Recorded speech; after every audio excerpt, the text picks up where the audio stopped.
Essa semana, vocês vão realizar a atividade 3 do caderno do aluno, que está entre a página 25 e 26. Textos comparados. Não há limite para a criatividade. Leia o texto a seguir. As diferentes versões são adaptações e variam conforme o objetivo do trabalho. Já ouvimos alguém dizer: o filme está diferente da história do livro, e mesmo assim as histórias em determinados momentos se entrelaçam, fazem lembrar a obra original.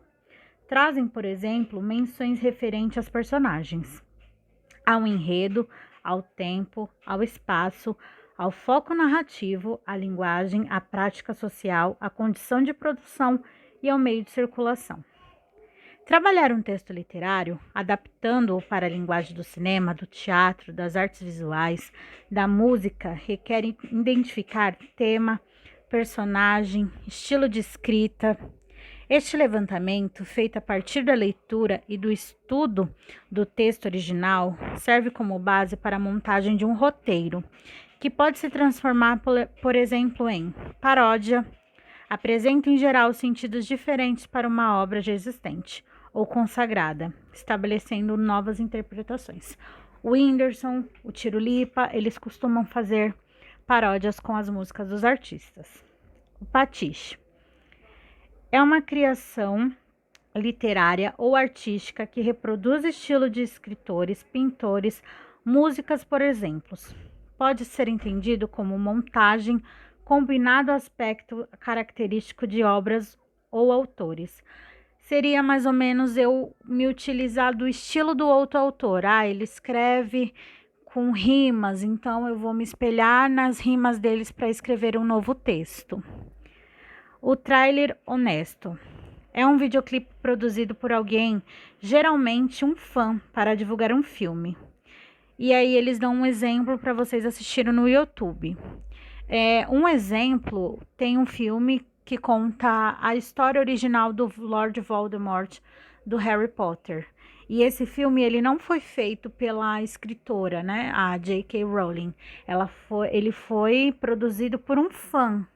Então, é a versão do fã sobre a história. Não sabemos se seria de fato real, porque não foi a escritora original que escreveu. E o podcast é um programa de rádio que transmite informações diversas de forma simples, rápidas e sem custo. Pode ser acessado na forma online ou offline. O podcast é um vídeo conhecido como videocast. Então, o podcast tem um aplicativo chamado Anchor.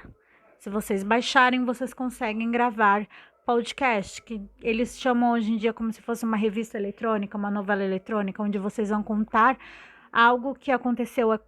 É como se vocês fossem contar uma crônica, ao invés de escrevê-la, você vai falar. Então, a tarefa de vocês agora será fazer a agulha e a linha de um apólogo interagirem com personagens de outras histórias também conhecidas. Então, um apólogo é o texto que tem mais para cima, né? Aí na apostila de vocês, e vocês vão fazer esse texto interagir com as personagens de outras histórias também conhecidas, como A Bela e a Fera, A Branca de Neve, Harry Potter, Percy Jackson e o Ladrão de Olímpio, entre outras narrativas baseadas em livros, filmes, séries e games.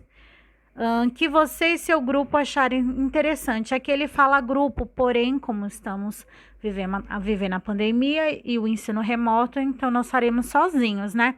Então, vocês vão escolher um desses personagens que eu acabei de citar acima, ou outro que vocês preferirem, claro, e vão fazer esses personagens interagir com a história de um apólogo. Após escolherem a história que escolherá a narrativa machadiana, vocês poderão escrever um texto, formato de cenas e depois selecionar uma dessas cenas para transformá-la em um podcast ou em um videocast, ou até mesmo em um trailer honesto. Então, vocês vão escrever a história de vocês, né? Fazendo a relação do apólogo com um desses personagens que foram citados, ou um que vocês queiram, e vão criar um podcast, ou um videocast, ou um trilha honesto. Vocês vão criar uma nova história para essa para essa história de Machado de Assis. Observação. Para a escrita do texto, seu grupo poderá utilizar recursos da paródia ou do pastiche. As criações da turma precisam ser divulgadas, portanto, planejem as apresentações, escolham o dia e o local a quem será o público. Os produtores precisam saber chamar a atenção do outro para sua produção. Para isso, criem um link para as produções e compartilhem nas redes sociais. B. Elaborem estratégias de divulgação. Uma boa divulgação requer persuasão, requer convencer o outro de que vale a pena conhecer o trabalho produzido. Bom, essa parte aqui, infelizmente, como não estamos presencialmente, não será de fato utilizado, mas eu quero que vocês produzam o texto escrito e depois realizem ou um podcast, ou um videocast, ou um trilho honesto sobre o texto que vocês realizaram. Essa atividade, ela deve ser entregue até a próxima sexta-feira, ok? Eu vou deixar a data certinha aqui no grupo. Boa tarde para vocês.